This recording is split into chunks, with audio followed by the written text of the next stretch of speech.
Oke, Shalom Bapak Ibu Saudara-saudari yang terkasih dalam Yesus. Berjumpa kembali dengan saya Prita. Dan pada saat hari ini kita akan sama-sama belajar mengenai pribadi Yesus Kristus yang berada dalam kitab Wahyu.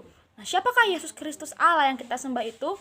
Namun, pada saat hari ini saya memberi tema renungan kita dengan tercipta sebagai pemenang.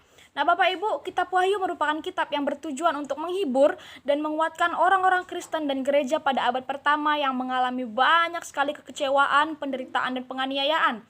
Kitab ini ditulis agar mereka yang membaca menjadi tabah, tetap bertahan menghadapi segala penderitaan dan tetap setia, berpegang teguh pada iman mereka, selalu berharap serta memandang kepada Kristus yang adalah anak domba Allah yang telah menang. Nah, kitab ini merupakan kitab yang langsung diwahyukan oleh Kristus itu sendiri. Terlihat jelas bahwa pertama kali dalam kitab Wahyu dituliskan bahwa inilah wahyu dari Yesus Kristus yang dikaruniakan Allah kepadanya.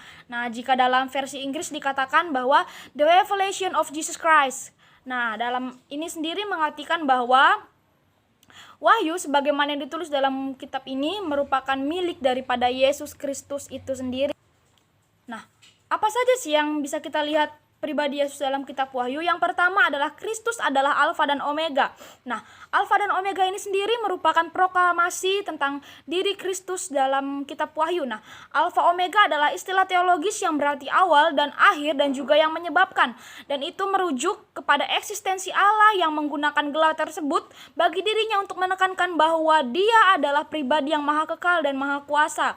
Sebagaimana yang dijelaskannya sendiri bahwa Ia adalah yang awal dan yang akhir sesuai dalam kitab Wahyu pasal 1 ayatnya yang ke-7. Nah, kemudian Alfa dan Omega dipakai sebagai istilah untuk merujuk oknum yang menyebabkan dan yang menguasai, juga yang menciptakan alam semesta dan isinya. Dengan demikian, istilah ini menjelaskan bahwa Kristus adalah yang awal dan yang akhir, berarti Dia itu adalah Allah yang kekal, sebab dikatakan bahwa Dia hidup dan hidup sampai selama-lamanya.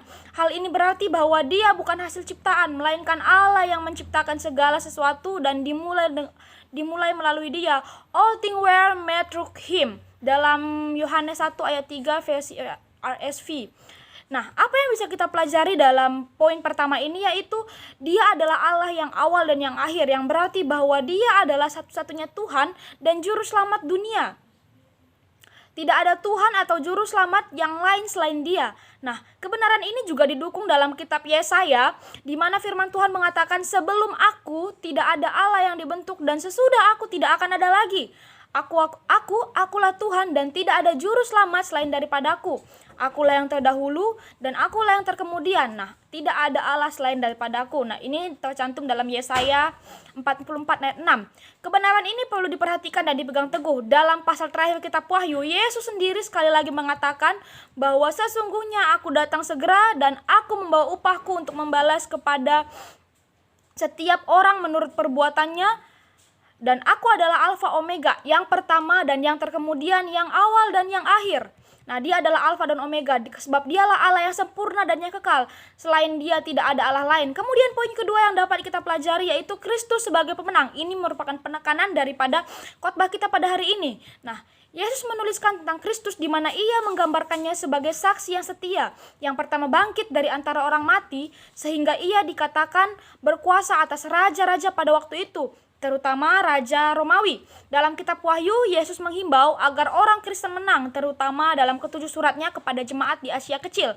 Ia sendiri berkata kepada Yohanes, "Aku telah mati, namun lihatlah, aku hidup sampai selama-lamanya. Aku memegang segala kunci kerajaan maut." Ini tercantum dalam Wahyu 1 ayat 10.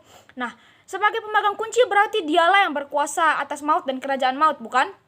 Kemudian pada pasal 5 kita membaca sekali lagi bagaimana tua-tua berkata kepada Yohanes, sesungguhnya singa dari suku Yehuda yaitu tunas Daud telah menang, sehingga ia dapat membuka gulungan kitab itu dan membuka ketujuh materainya. Ini tercantum jelas dalam Wahyu 5 ayatnya yang kelima.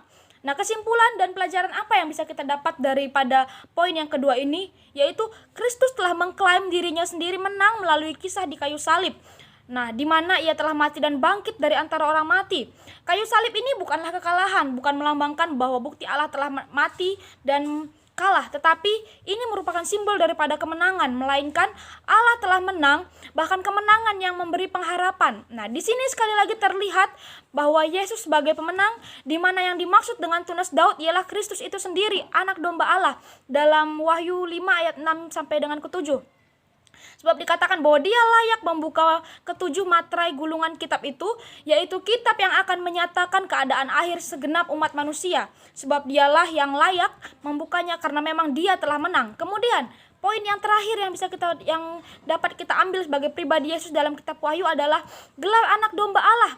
Saudara-saudari, Kristus sebagai anak domba Allah. Nah, Kristus adalah anak domba Allah yang paling khas dan istimewa dalam kitab Wahyu ini sendiri, dan gelar ini muncul sebanyak 28 kali dalam kitab Wahyu. Anak domba menggabungkan ciri-ciri paradoksal, yaitu yang sudah disembelih dan disalibkan. Seekor anak domba seperti singa yang bangkit untuk memberikan kemenangan setelah disembelih dan diperlihatkan beberapa bagian dalam kitab Wahyu. Injil Yohanes dan kitab Wahyu menyiratkan bahwa Yesus secara ilahi memilih untuk mengalami penderitaan sebagai korban manusia sebagai suatu tanda ketaatan penuh kepada kehendak Allah. Dalam ajaran Kristologi, anak domba Allah dipandang mendasar dan integral bagi pesan kekristenan, yang dalam ajaran Kristen, Yesus yang mati di kayu salib digambarkan sebagai anak domba yang dikorbankan untuk menebus dosa manusia, dan membersihkan, menghapus dosa manusia. Nah, pelajaran apa yang dapat kita ambil daripada poin ketiga ini? Nah, jelas dikatakan bahwa Kristus layak membuka gulungan kitab itu karena pengorbanannya di atas kayu salib. Kayu salib itu begitu agung, mulia, dan universal, sehingga nyanyian di sorga tadi disambung lagi dengan pujian dari malaikat-malaikat yang beribu-ribu laksa jumlahnya. Kata para malaikat itu, anak domba yang disembelih itu layak menerima kuasa dan kekayaan dan hikmat dan kekuatan dan hormat, kemuliaan dan puji-pujian, tercantum jelas dalam Wahyu 5 ayat 12. Nah, sama halnya dengan Mesias yang diperkenalkan oleh Yohanes Pembaptis, bahwa Yesus adalah anak domba Allah yang tujuan kedatangannya dengan tugas utamanya ialah menghapus dosa dunia. Tentunya dengan darah-darahnya yang dicurahkannya melalui kematiannya di atas kayu salib. Kita ingat kembali tentang penulisan kitab Ibrani yang mengatakan bahwa tanpa penumpahan darah tidak ada pengampunan dosa. Dari sini cukup jelas bahwa anak domba itu adalah Yesus Kristus itu sendiri. Nah, Bapak Ibu, saudara-saudari, apa sih yang menjadi poin penting kesimpulan yang dapat kita ambil daripada perenungan ini? Nah, kitab Wahyu sangat banyak membahas mengenai pribadi Kristus yang seringkali digambarkan penuh dengan kemenangan dan kemuliaan. Kristus sebagai anak domba Allah, sebagai Alfa dan Omega, dan di dalam banyak hal lagi. Bahkan dikisahkan setara dengan Allah itu sendiri. Rasul Yohanes menulis semuanya ini karena memang Kristus yang menyatakan dirinya dan memberi visi kepadanya. Kristus yang begitu berkuasa dan mulia juga begitu peduli dan memperhatikan gerejanya. Suatu pengharapan yang terakhir dan yang selalu dinantikan oleh setiap orang percaya. Nah, sebab dialah Allah yang kita sembah, Kristus yang telah menang sejak awal. Tidak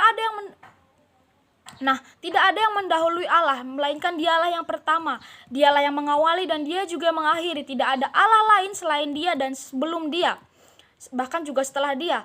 Dialah yang awal, berarti dialah Allah yang pemula, yang berarti dia tidak ada sesuatu yang lain sebelum dia. Dan dialah yang awal dan yang akhir, juga berarti bahwa Yesus adalah pribadi yang sempurna, sebab dia adalah lengkap dan sempurna dari Alfa sampai Omega. Seperti kita mengatakan hari ini bahwa dari abjad kita itu A sampai dengan Z, sehingga tidak ada sesuatu yang kurang daripadanya. Jika Yesus kita adalah pemenang, mari kita sebagai umatnya sama-sama kita menjadi umatnya yang pemenang. Nah, demikian renungan kita pada hari ini. Terima kasih dan Tuhan Yesus memberkati.